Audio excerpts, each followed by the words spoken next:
A very good morning. We are back again with another edition of Breakfast News. This is your one-stop show for all that matters in the world of news. We cut all the noise, bring you news as it happens, as we are the final voice when it comes to news that matters in India and the world. I'm Anil Thomas, and to take you through the next hour, I've got my co-anchor Rukma joining me. Good morning, Rukma. A very good morning to you, Anil, and to all our viewers as well. Well, today we will see the initiation of part 2 of the Swachh Bharat mission Urban, as the Prime Minister will be launching it. Also, Atal mission for rejuvenation and urban transformation, all that during the day in the early part. Also news from other segments across the world, all the COVID updates, news and sports, and much more. But first, here are the headlines. In a landmark initiative, Prime Minister Narendra Modi to launch Swachh Bharat Mission Urban 2.0 and Amrut 2.0 today. Both missions designed to realize the aspiration to make all our cities garbage-free and water secure.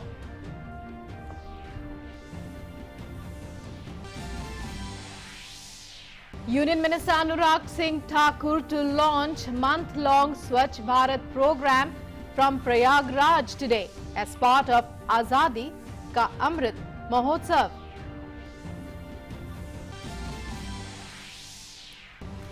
India continues with its impressive vaccination drive. Vaccination nears 89 crore. Centre cautions against letting the guard down in the festive season ahead. Stresses on following all COVID appropriate behavior. India rejects China's statements regarding border situation, says have no basis in facts, asks China to fully abide by bilateral agreements and protocols.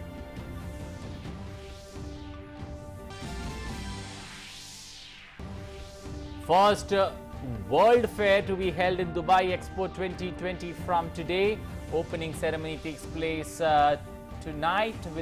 on Thursday night with a spectacular fireworks. Union Minister Piyush Goyal will inaugurate Indian pavilion today. Exhibitors from almost 200 countries to participate. Dubai Expo aims in connecting minds and creating the future.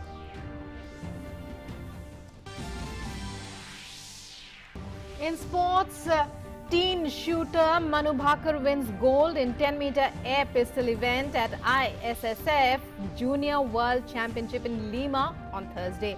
Isha Singh grabs silver medal in the finals.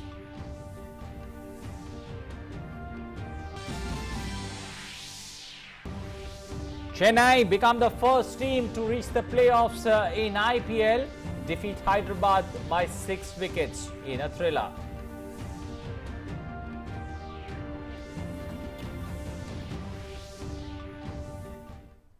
Well, those are the headlines at the top of the hour. Lots to look forward to in the next 60 minutes, starting first up with Prime Minister's twin event. First up, we've got Swachh Bharat 2.0. And well, as we were telling you, it's a landmark initiative that Prime Minister Narendra Modi will be launching today. The Swachh Bharat Mission Urban 2.0 and Atal Mission for Rejuvenation and Urban Transformation 2 at 11 a.m. at the Dr. Ambedkar International Center in New Delhi. Both the missions are designed to realize the aspiration to make all our cities garbage-free and water secure. The flagship mission signifies a step forward in a march towards effectively addressing the challenges of rapidly urbanizing India and will also help contribute towards achievement of the Sustainable Development Goals 2030. Swachh Bharat Mission Urban 2 ensures grey and black water management in all cities other than those covered under Amrut, making all urban local bodies ODF plus and those with a population of less than 1 lakh ODF plus, thereby achieving the vision of safe sanitation in urban areas. Amrut 2 aims to provide 100% coverage of water supply to all households in around 4,700 urban local bodies by providing about 2 crore 68 lakh tap connections and 100% coverage of sewerage and septage in 500 Amrut cities by providing around 2 crore 64 lakh sewer or septage connections. Moreover, Swachh Bharat Mission Urban and Amrut have contributed significantly to improve the urban landscape in the last 7 years. The two flagship missions have augmented the capacity to deliver basic services of water supply and sanitation to all.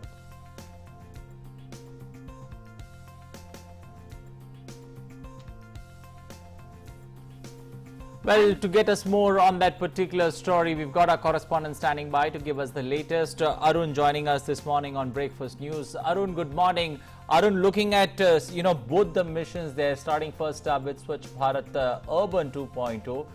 What does this particular mission aim to do now? Good morning, Anil, Rukma, and all our viewers. Now, it's a significant day primarily as far as the Swachh Bharat mission is concerned. So now, just ahead of Mahatma Gandhi's Janma Jayanti, now, India will be launching the Swachh Bharat 2.0. The main focus of Swachh Bharat 2.0 will be, of course, on the waste management aspect. Now, earlier in Swachh Bharat Abhiyan, we have seen that how the focus was on cleanliness, construction of toilets all across the country, and now we're upgrading ourselves for Swachh Bharat 2.0. The main focus is on garbage management or the waste management aspect. Now, earlier also, Prime Minister Narendra Modi has, given a mantra of, or Prime Minister has focused on the fact that how can waste to wealth be created, and that is the main aspect. That how can the garbage management can be done, waste management can be done, how can reuse and recycling can be done as far as this garbage or the waste is concerned. Now, focus is also on creating the ODF plus and ODF plus urban local bodies as well. Now, whereby the population size is less than 1 lakh in the urban bodies. Over there, the focus is to create ODF plus. That means better sanitation management, better waste management as well.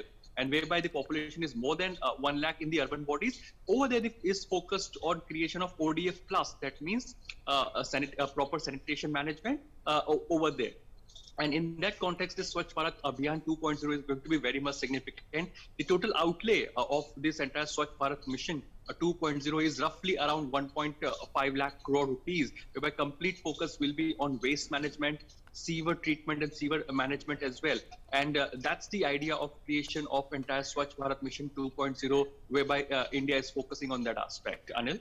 Right, and when we talk about Amrut 2.0, what does it mean? Which are the cities, towns, which are the segments it will cover? And when we talk about 2.0, it's clearly a follow-up of the first phase of Amrut. So take us through the developments in that regard, the kind of advancement that has been made so far. Well, so Amrut mission primarily focuses upon providing ease of living to the people of our country, specifically in the urban local bodies or the urban areas of our country. Now, the Amrut mission primarily 2.0 will be focusing upon the fact that how can, water connections or the tap connections can be provided to the people in the urban local areas. And that's what the idea all about of the Amrut 2.0. And better sewage management, water treatment plants, potable water can be provided to the people of our country, specifically in the urban local bodies area. So this is the key focus area of the Amrut 2.0. The total outlay is roughly around 2.68 lakh crore rupees. That means a massive investment will be done as far as creation of all this massive infrastructure that includes sewage management, septic management, and of course the aspect of providing tap water connections. Close to 4,700 urban local bodies will be benefited by this. The idea is to provide water connection to approximately 2 crore. You can say that households or 2 crore tap water connections will be constructed or provided in the urban areas. So idea is to provide a better ease of living. Now, focus is also on the circular economy aspect. So on one side, whereby we have Swachh Bharat 2.0, whereby focus is on waste management aspect. So over here in Amrut 2.0, the focus is on how can better ease of living can be provided to people by providing them tap water connection. Even today, there are various places in our country, in tier 2 town, in villages and far-flung areas, whereby people do have to stand in line to get water. They don't have access to potable water. And that's what the government is focusing upon. And initially, we in Amrut 1.0, we have seen it how the focus was to cover the rural areas, how can water management can be done. And now the focus is on urban local bodies as to how can water or primarily potable water and tap connections can be provided to the people of our country so that there is a better ease of living for these people. And yes, a sustainable development can be done. The sustainable development goals, according to United Nations, all those can be achieved by providing potable water or tap connections in their household. That is what the focus of Prime Minister Narendra Modi is upon. On one side, via Swachh Bharat 2.0, on better garbage management or the waste management aspects. On the other side, by Amrit 2.0, the focus is on ease of living by providing tap connections to the people of our country.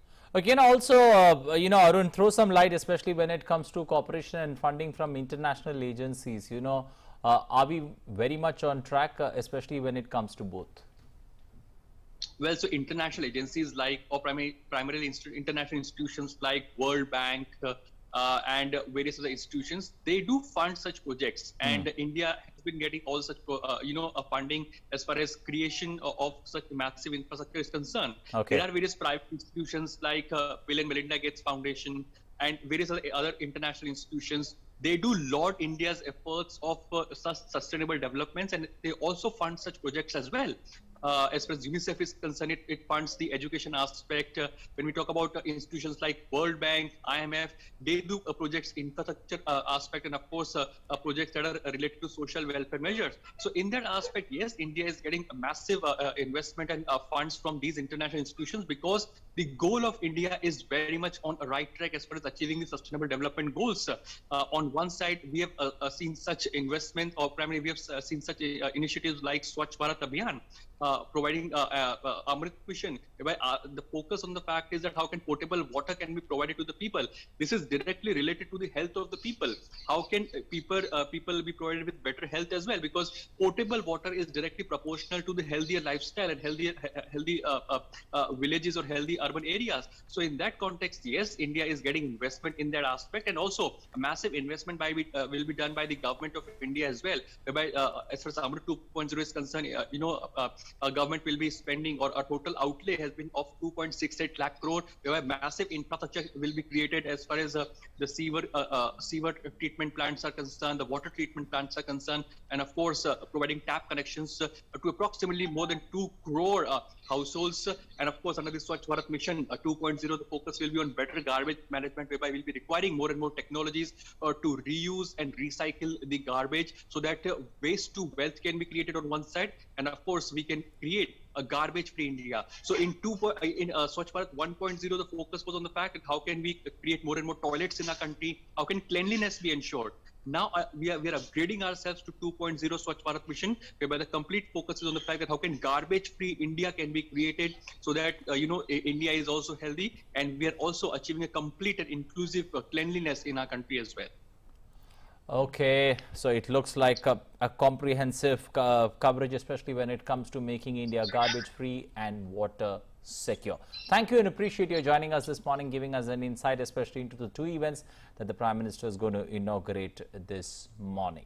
And also, Anil, well, a plastic-free India, a very important aspect of that.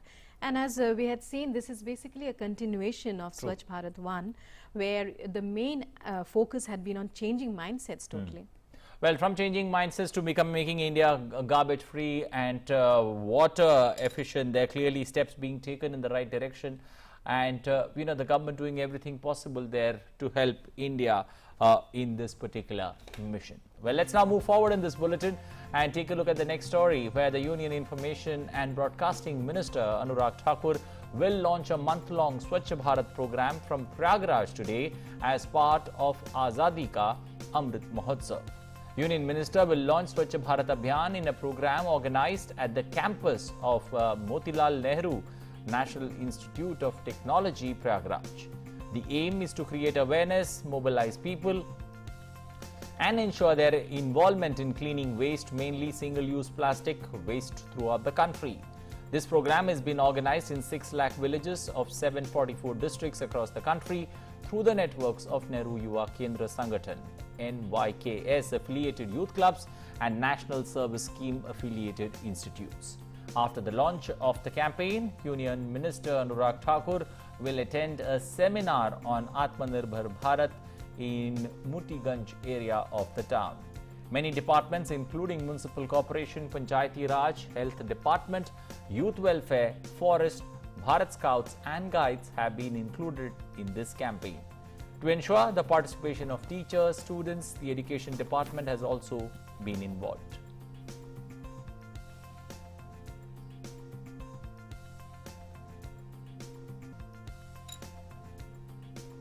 And on to some COVID news now. In a significant achievement, our COVID-19 vaccination coverage has touched nearly 89 crores.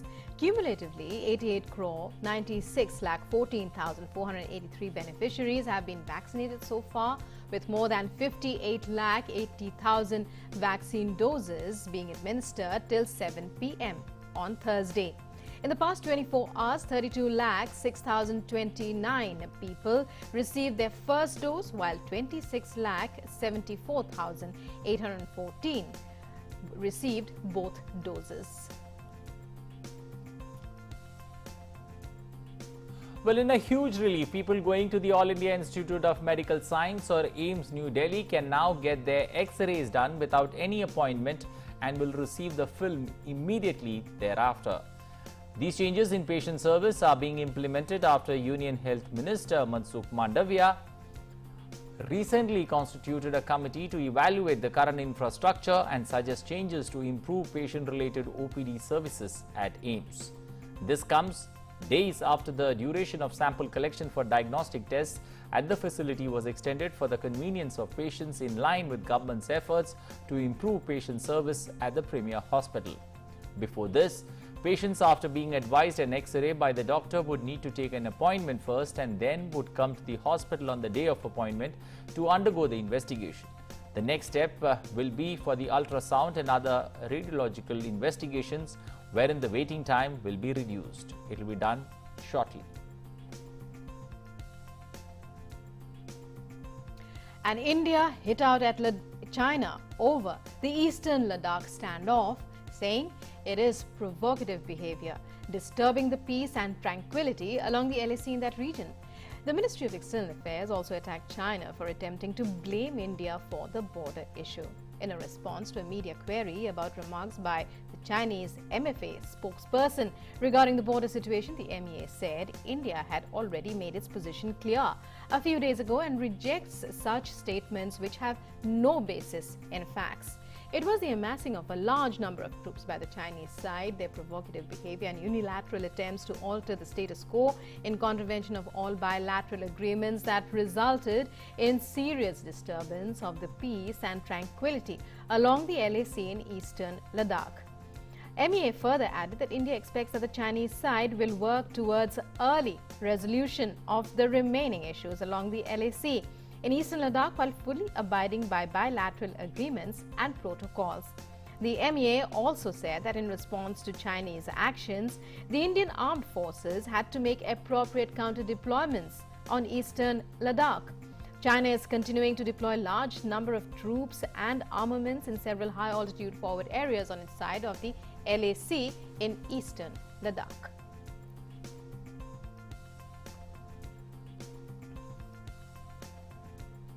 The first World Fair to be held in West Asia, Expo 2020 Dubai, opened on Thursday with a spectacular ceremony of fireworks, music and messaging about the power of global collaboration for a more sustainable future. Drawing inspiration directly from Expo's theme of connecting minds, creating the future, the opening ceremony took spectators on an incredible journey across its sub-themes of opportunity, mobility and sustainability, showcasing the deep-rooted values of UAE and the vision and purpose of the Expo, while welcoming the mega event's 192 participating countries in spectacular fashion. The Expo's star-studded opening ceremony was streamed live to more than 400 locations across UAE. The ceremony was attended by Abu Dhabi's powerful Crown Prince Sheikh Mohammed bin Zayed Al Nahyan, Dubai ruler Sheikh Mohammed bin Rashid Al Maktoum, and a host of other dignitaries. The Expo is one of the world's first global events in the pandemic world, following an Olympics this summer in Japan, which took place without spectators. Running from the 1st of October this year to the 31st of March 2022, Expo 2020 will feature the best of art, music, architecture, technology and culture from around the world. From an adrenaline-boosting sporting program to the jaw-dropping outdoor night light festival Kaleidoscope, to gathering the world's brightest minds for the program for people and planet, there is something for visitors of all ages and interests, and one visit will not be enough. The Expo 2020 will enable millions of people to experience the world in one place, explore new frontiers and embrace opportunities.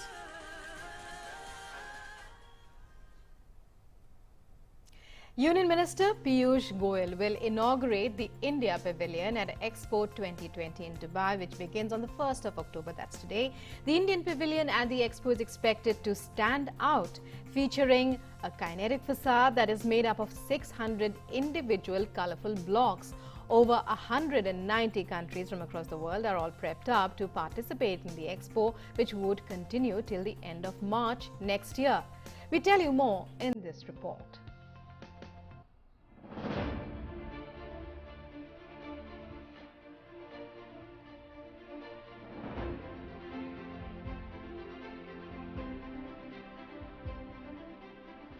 With the theme of connecting minds, creating the future, Dubai is all set to host the World Expo 2020 from 1st October 2021 to 31st March 2022. It is a combination of past, present and future, and it brings people together from all over the world and inspires them. More than 190 countries are participating in the World Expo 2020. The Expo 2020, located between the cities of Dubai and Abu Dhabi, expands over massive 1,083 acres. The theme Connecting Minds, Creating the Future has three sub-themes: opportunity, mobility and sustainability. Under the sub-theme Opportunity, Indian Pavilion is marvelously displaying the emergence of New India to the world. We will see a glimpse of Mini India in the Indian Pavilion in World Expo 2020. It showcases the beautiful journey of India from yoga to space. All the Indian states are also ready to present their culture, cuisine, dance and other interesting areas. Let's have a look at the preparation in the Indian Pavilion before the start of the mega event. Openness, never-ending business opportunities, unprecedented growth, vibrant culture, ancient treasures, cutting-edge technology awaits you in the Indian Pavilion. Commerce and Industry Minister Piyush Goyal will inaugurate the pavilion on 1st October. The expo is starting a day before the auspicious occasion of Gandhi Jayanti. Let's hear from our ambassador to UAE that how Indian Pavilion is justifying the theme of the expo. Young India के जो minds हैं, जैसे हम innovation पे focus करेंगे, startups पे, ये क्या क्या तरक्की कर रहे हैं। ऊपर से हम ये भी दिखाएंगे कि हमने स्पेस में डिफरेंट कटिंग एज टेक्नोलॉजीज़ में क्या क्या किया है, इन 75 सालों में हमने क्या अचीव किया है। तो इसको बिल्कुल दिखाएगा। और ये किसको हम दिखाएंगे? जो लोग आके देखेंगे, समझेंगे, इनके माइंड्स को कनेक्ट करके उनको पता लगेगा कि ये हमारी अचीवमेंट्स है, ये हमारे पोटेंशियल है। इंडिया पवेलियन जो है बिल्कुल अपॉर्चुनिटी के बगल में है, और अपॉर्चुनिटी ही अपॉर्चुनिटी है इंडिया में। तो इसी को हम दिखाना चाहेंगे। वो भी दिखाएंगे कि हमारे यहाँ मोबिलिटी कितनी बढ़ गई है, लोग कहाँ से कहाँ पहुँच रहे हैं, और किस रफ्तार से हमारी जो इकोनॉमी है बढ़ती जा रही है। Indian Pavilion will feature an innovative kinetic facade made up of 600 individual colorful blocks. It is developed as a mosaic of rotating panels which represents an India on the move. In the evening, the facade will turn into a mesmerizing light and sound show. The diversity of Indian culture, heritage and tradition will come alive on the facade and will dazzle the onlooker.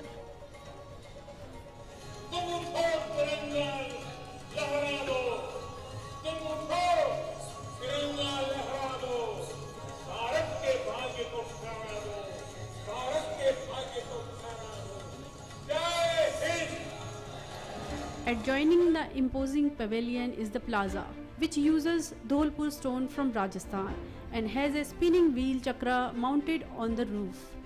The Federation of Indian Chambers of Commerce and Industry will supervise the Indian Pavilion. Let's hear from the FICCI Secretary General Shri Dilip Chenoy about the main attractions of the Indian Pavilion.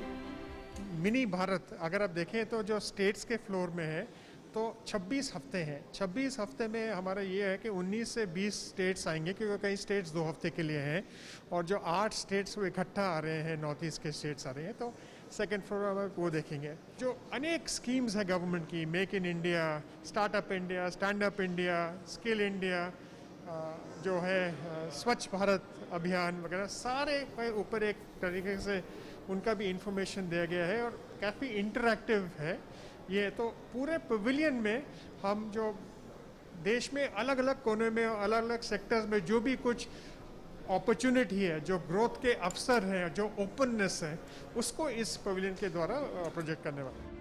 Expo Dubai is a tremendous opportunity for India and UAE to cement the already flourishing ties further.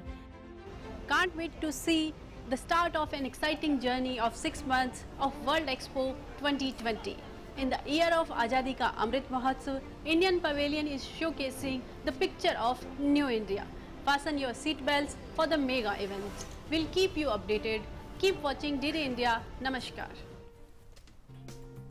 And let's go across to our correspondent Tapas Bhattacharya, who joins us with more details of the highlights for today. Tapas, a very good morning to you. It's the biggest world fair, can we say, since the pandemic, after the Tokyo Olympics, of course.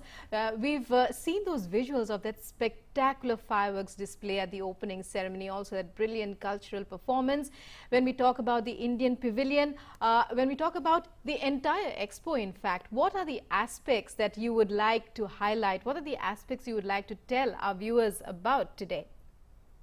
Well, the couple of things that are very important. The first and foremost is the mobility that we're talking about, and the second is the opportunity that the Dubai Expo is talking about. The reasoning behind is that this is not just for the recent future. You're not talking about the next 4 years, 5 years. It is talking about the next 25 years, how the world is going to be shaped in the next 25 years, and what kind of opportunity one is talking about. One is talking about cutting edge space technology, one is talking about cutting edge electric or electronics technology, where also the emphasis will be on reduction of the pollution, sustainability, sustainable lifestyle, and ecosystem, safeguarding of the ecosystem. Those are some of the major points that will be discussed in detail, in length. And if you are anyone, if you are who's who, you have to be in Dubai Expo, because the next 6 months, everybody from the east to west to south, down south to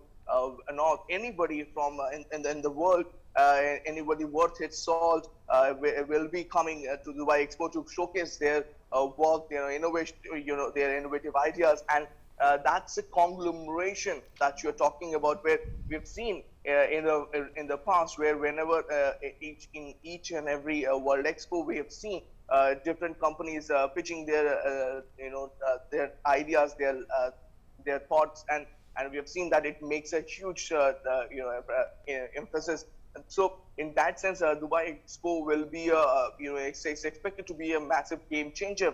Now, when we're talking about the Indian Pavilion, we talk about the fact that India Pavilion is right behind opportunity, and there is a part they have made for opportunity. That one of the basic tenets of this particular expo that we're talking about. So just beside that Indian Pavilion is, and it's a huge opportunity for the world to see how India has grown leaps and bounds in the last 6-7 years, especially under Prime Minister Modi. We've seen the idea is to make India a 5 trillion economy, and this particular India Pavilion is kind of showcases the vision that the Prime Minister has been talking about, and this particular India Pavilion also gears up to showcases India's prowess, India's achievement over the last 75 years as India celebrates Azadi Ka Amrit Mahotsav. So in that sense, everything comes together. The world is eagerly waiting to see India Pavilion by today evening around 6 o'clock Indian Standard Time. Union Minister Piyush Goyal is expected to inaugurate the India Pavilion, and the world is awaiting with bated breath to see what India has to offer to the world and lead them in the next next century. Okay, we'll leave it there. Thank you and appreciate you joining us this morning, giving us that insight, especially into that Expo Fair and Indian Pavilion that's going to be launched later in the evening today. Well, let's now move up north and take a look at an encounter between terrorists and security forces. Starting first up, that's broken out in the Rakhama area of Shopian in Jammu and Kashmir this morning. According to Jammu and Kashmir police, one terrorist has been killed in the operation while the encounter is still underway.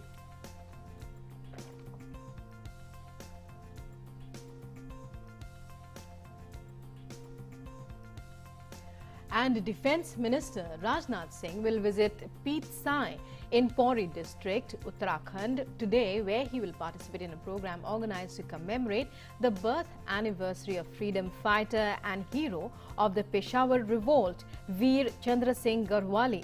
The Defence Minister will visit the birthplace of Garhwali at Pitsai, where he will unveil his statue and will inaugurate Ghasiari Kalyan Yojana under the aegis of Rath Vikas Authority. Ghasiari kits would be distributed to 25,000 rural women on the occasion. The kit would have 2 sickles, rope, farming equipment, a water bottle and a bag. Veer Chandra Singh Garhwali जी की पुण्यतिथि पे एक भव्य आयोजन यहाँ पे किया जा रहा है। इसमें हमने एक स्मारक बना रखा है उनका, उसका लोकार्पण किया जाएगा, उनकी मूर्ति का भी लोकार्पण किया जाएगा।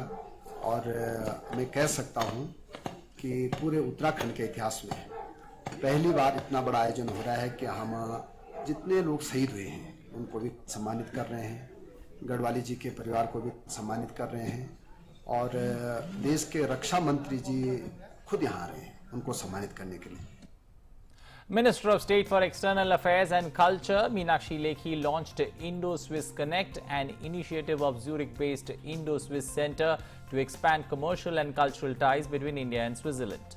The launch ceremony was held in Zurich, where a welcome reception for the minister, who is on an official tour of Switzerland, was organized by the Embassy of India in association with Indo-Swiss Center, and it was attended by prominent members of Indian diaspora. Speaking on the occasion, Minister Meenakshi Lekhi said each member of Indian diaspora is an ambassador of India. She noted that the Indian community worldwide has assimilated well in the local society, and yet it is proudly sharing Indian culture in true spirit of Vasudhaiva Kutumbakam. Lekhi assured full support for the efforts to scale up India-Switzerland partnership in culture and commerce. She lauded the contribution of Indo-Swiss Center and Indian community in building partnership with Switzerland. And Colombian Vice President and Foreign Minister Marta Lucia Ramirez has arrived in Delhi on Thursday with an accompanying business delegation. She is expected to have extensive engagements covering all aspects of bilateral ties during a visit. Special focus will be on SNT, vaccine development and biotechnology. India and Australia aim to sign the Comprehensive Economic Trade Agreement by the end of 2022. Commerce Minister Piyush Goyal met the visiting Australian Trade Minister Dan Tehan on Thursday, and both the sides agreed to an early harvest trade deal by the year end. India and Australia have been working on a comprehensive trade deal involving all aspects of goods and services for about a decade now. India and Australia have agreed for an early harvest trade deal by Christmas later this year, which will be followed by a comprehensive free trade agreement by the end of year 2022. Both governments have decided to exchange the first list of offers by October this year. The understanding were reached during the bilateral talks of Commerce Minister Piyush Goyal with the visiting Trade Minister of Australia, Dan Tehan. Both sides have also decided to form dedicated negotiating teams to continuously interact on the trade-related issues. An option that has been given under the GATS framework, where once the intention for a full-fledged FTA or a comprehensive economic partnership is declared and announced and agreed upon formally, they do allow an interim agreement to cover areas of immediate interest. You could call them the low-hanging fruits, where both sides have a very positive interest in expanding trade between the two sides, which could be kick-started or which could be implemented in the interim, while the contours of the final agreement may take a little longer period of time. India is 6th biggest export market for Australia, and the Australian export to India is about 10% of that of China.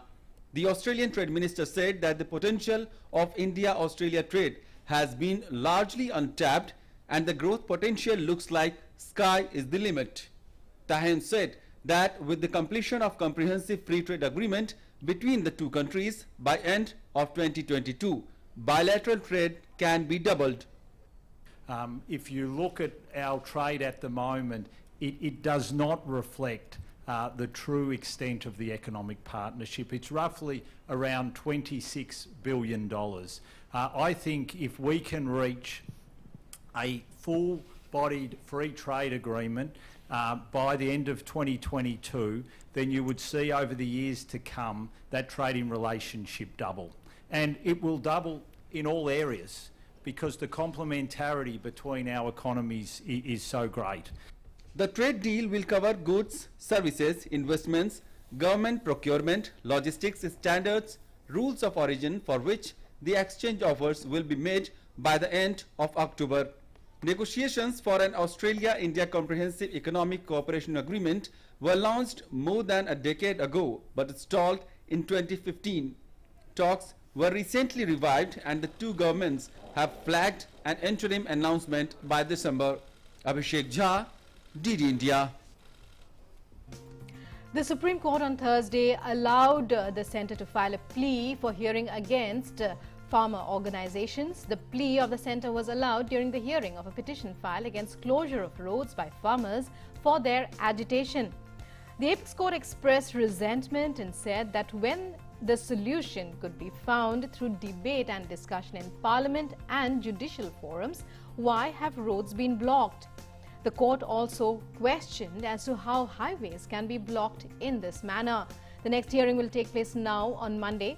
Earlier last month, the Apex Court had observed that farmers have the right to protest, but roads cannot be blocked indefinitely. The court had asked the centre and states concerned to find out ways to provide relief to the common man from jams due to prolonged agitations by farmers in the National Capital Region. The Apex Court had clarified that the solution for these problems is not with the court, but respective governments need to resolve the matter amicably. Well, an official delegation of the Additional Secretary MIB India and Additional DG Global Outreach Prasar Bharati are attending Tashkent International Film Festival. The festival, which started on the 28th, will continue till the 3rd of October. During a meeting held yesterday, discussions were held with the representatives of National Television and Radio Company of Uzbekistan for partnership in areas of broadcasting and sharing of content on each other's platform. There is a large demand for Indian cinema, music and dance in Uzbekistan. And Information and Broadcasting Minister Anurag Thakur addressed the 4th annual summit of the US-India Strategic Partnership Forum on Thursday. Speaking at the summit in virtual mode, he said the centre is committed towards making India the content subcontinent of the world, adding the INB ministry is supporting the new generation of content creators.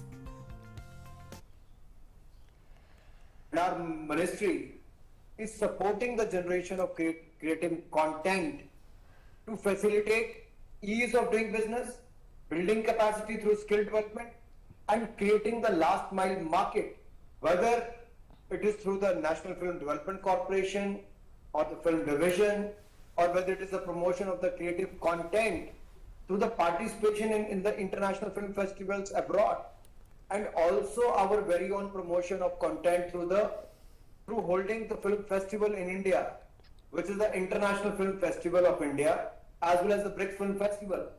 Modi government is determined to make India the content subcontinent of the world, and we are already doing world-class post-production for films around the world. We already have the film facilitation office, and the film and the entertainment industry has a huge employment opportunities here in India. And for the global players also, it could be very competitive and it could be technology driven also. Well, in today's episode of Saga of Freedom Struggle, we will pay tribute to great social reformer and the iconic exponent of the Indian freedom movement, Annie Besant, Raghupati Venkatratnam Naidu, who worked for eradication of untouchability and the upliftment of scheduled castes. He promoted widow remarriages and encouraged women education. Along with this, we will also remember seasoned parliamentarian Hridaynath Kunzru.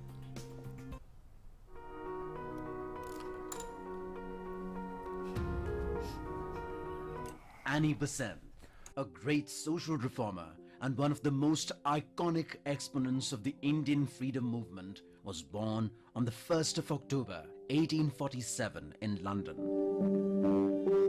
She was involved in the free thought and radical movements led by Charles Bradlaugh, MP. She advocated ideas which were ahead of the time, such as trade unions, national education, right for women to vote, and birth control. In 1889, Annie Besant joined the Theosophical Society, a religious movement based on Hindu ideas of karma and reincarnation. In 1893, she represented the Theosophical Society at the World Parliament of Religions in Chicago. Nama Nama Vasanta Devi Jagat Vandite Prajvalite Jnana Jyoti Sakala Janahite. She came to India in 1893 and fell in love with the land. She was associated with various causes, including the emancipation of women, education, and most notably, took part in the Indian freedom struggle. Once, Mahatma Gandhi said about her that she awakened Indian people from their deep slumber. Along with Lokmanya Tilak, she co-founded the Home Rule League in 1916, which aimed to campaign for democracy in India and dominion status within the empire. In June 1917, when she was arrested by the British Empire, it was vehemently opposed by both Congress and the Muslim League. When Besant was freed in September 1917, she was welcomed by the crowds from all over India. Later, she was elected as the first woman president of the Indian National Congress in December 1917. She established Banaras Hindu University in 1916 with the assistance of Maharaja of Darbhanga Rameshwar Singh, Maharaja of Banaras Prabhu Narayan Singh, Madan Mohan Malviya, and Sundarlal. In 1898, later, she also helped in establishing the Hyderabad Sindh National Collegiate Board, Mumbai, India in 1922. Raghupati Venkatratnam Naidu was born on 1st of October 1862 in Machilipatnam in Andhra Pradesh. As his father, Raghupati Appaya Naidu worked as Subedar in the army. He lived in Chandrapur. This helped him gain knowledge of Hindi, Urdu, and Persian languages. He graduated from Madras Christian College. He continued further education to complete MA and LT from the University of Madras. He founded the Social Purity Association in 1891 to train people as honest citizens. He worked for the eradication of untouchability and uplift of scheduled castes and founded an orphanage and a hostel for them. He strived for the abolition of the Devadasi system in Andhra and succeeded to a considerable extent. He promoted widow remarriages and encouraged women's education. He promoted Brahmo Samaj movement in Andhra. All the above social reforms have led to him being described as the second great social reformer of Andhra after Veere Salingam Panthulu. He breathed his last on the 26th of May 1939.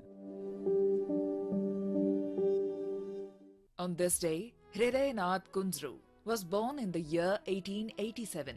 He was an Indian freedom fighter and public figure. He was also a seasoned parliamentarian, serving in various legislative bodies at the provincial and central level for nearly 4 decades. He was a member of the Constituent Assembly of India from 1946 to 1950 that drew up the Constitution of India. He was also keenly interested in the international affairs and co-founded the Indian Council of World Affairs and the Indian School of International Studies. He breathed his last on the 3rd of April, 1978.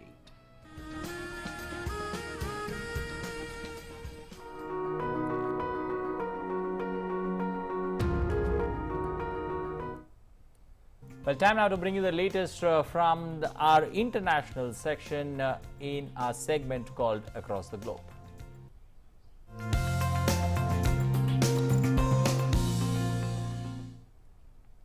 We start off with the eruption of another volcano, this time in Hawaii.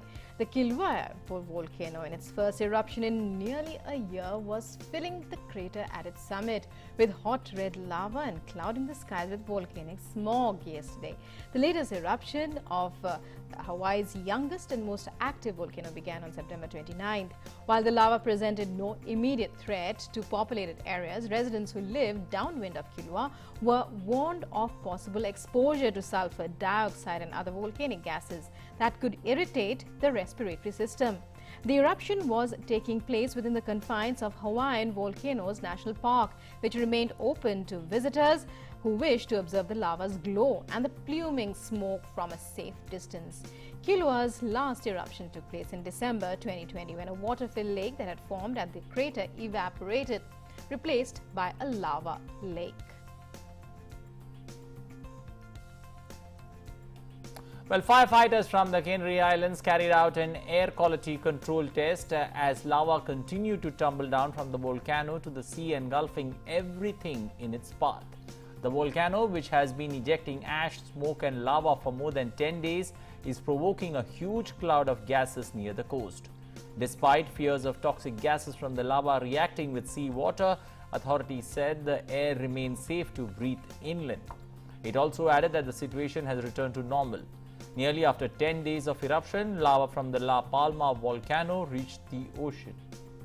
However, some 6,000 people have been evacuated and are yet to return to their homes, while the volcano has destroyed more than 800 buildings, as well as banana plantations, roads and other infrastructure since its eruption on September 19th.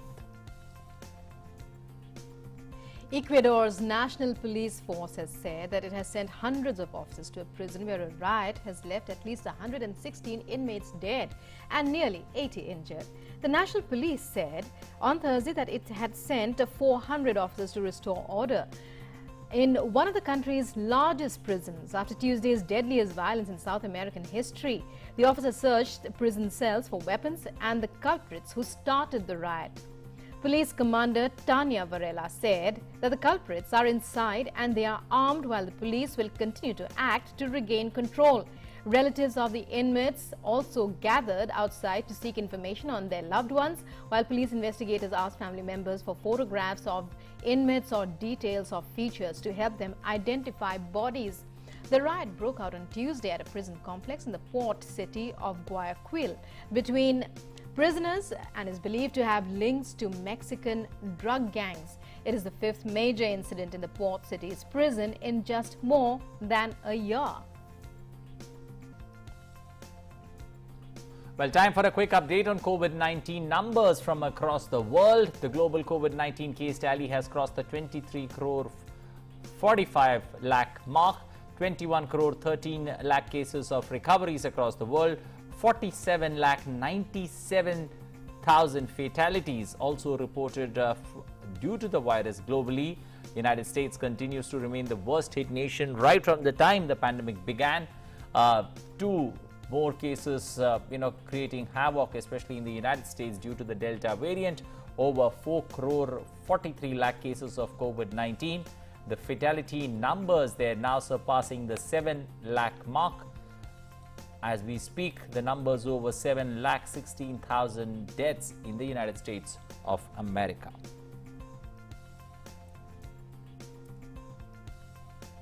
Time to take stock of what's trending on the World Wide Web in our next segment, the Web News Review.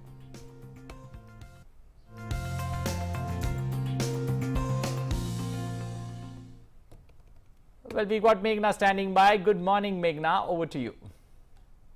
Very good morning, Rukma and Anil. This is for the web review for today. The first is that the Olympians equipment are the top picks at the e-auction of PM's memorabilia. The e-auction of Prime Minister Modi's mementos is entering its last week. And when we see that on the blog at the virtual auction, there are about 1,340 items. And this e-auction will be continuing till the 7th of October. Now we see that after the auction ends, the ministry will notify the highest bidder through an email, and items will be dispatched after payment, and the proceeds are going to go to the Namami Gange project. And also we see that it is one of the opportunities for the people to actually possess some invaluable mementos and also contribute to the Ganga. Next up, we have from the Ayush Ministry. Ayush Ministry is going to launch an immunity boosting kit for children. Now, this kit comprises of a syrup made of basil, giloy, cinnamon, licorice, and dried grapes, which have good medicinal properties.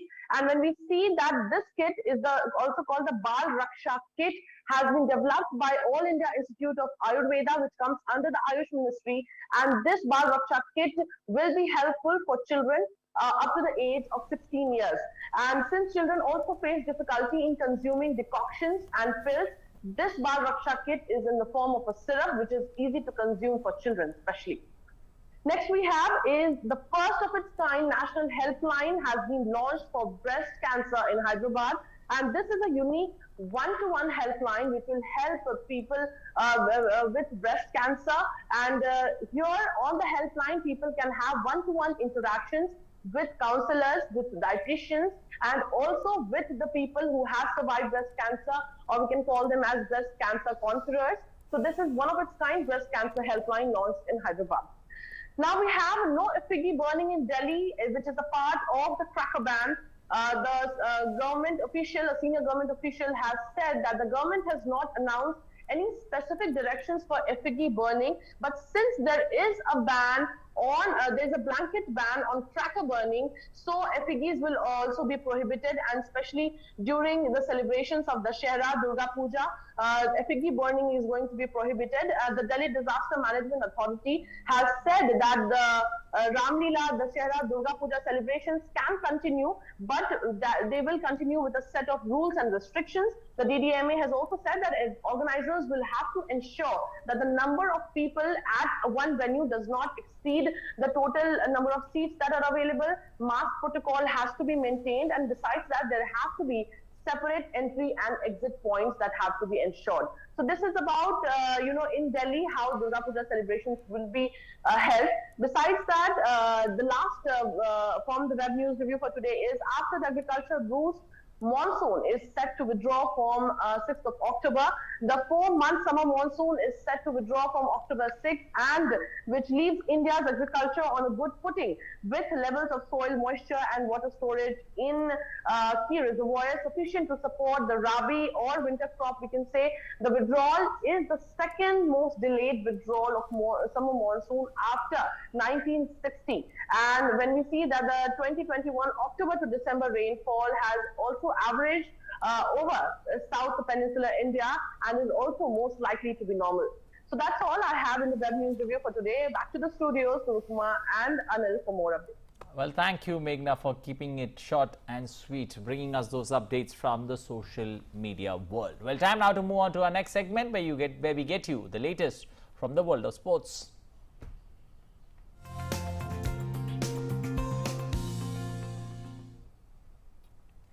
Well, we start off with shooting, where teen shooter Manu Bhaker has put behind, it appears, the disappointment of the Tokyo Games to win a gold medal in the 10-meter air pistol event at the ISSF Junior World Championship in Lima.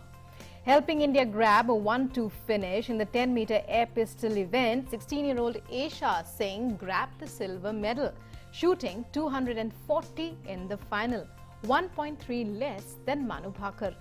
India's Rudraksh Patil claimed the silver in the men's 10-meter air rifle competition. Patil shot a total of 250 in the 8-man finals behind Tokyo Olympic medalist William Shena of the United States. Ramita won bronze in the women's 10-meter air rifle junior event with a total score of 229.1.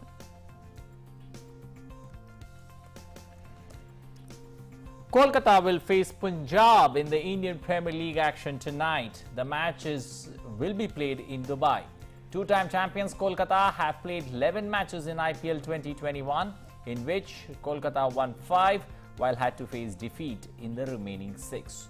With 5 wins, Kolkata retained the 4th position on the points table with 10. Kolkata defeated Delhi by 3 wickets in their previous match. Kolkata opener Shubman Gill gives his team an aggressive start. Shubman has been in great form in the season of IPL. In the last few matches, middle order batsman Nitish Rana has given Kolkata 2 important wins with his bat.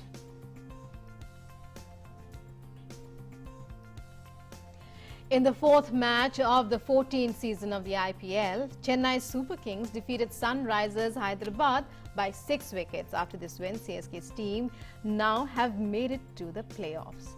It now has 18 points from 11 matches and remains on top of the points table. Batting first, Sunrisers scored 134 runs for the loss of 7 wickets in 20 overs. Chennai Super Kings chased down the target of 135 runs in 19.4 overs for the loss of 4 wickets. Ambati Rayudu remained unbeaten and on 17, while Dhoni remained unbeaten on 14. He hit a 6 off Siddharth Kaul to win victory for CSK.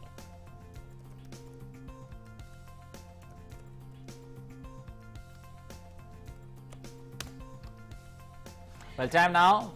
Yes, Rupa, go ahead. Well, it's time for the weather report, in which we'll be bringing you temperatures recorded around the country.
Well, that's all we have time for in this edition of Breakfast News. Thanks for watching. Have a safe and wonderful day ahead. Today is also International Day of Coffee. So enjoy your coffee while Rukma gets you our image of the day.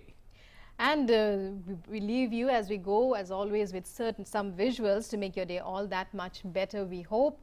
Today, it's spectacular glimpses of the opening ceremony of the Dubai Expo 2020, which kick-started in the iconic Al Wasl Plaza yesterday. Take a look and enjoy these wonderful visuals. Namaskar. Bye-bye. Take care. جدا أجمل في دبي.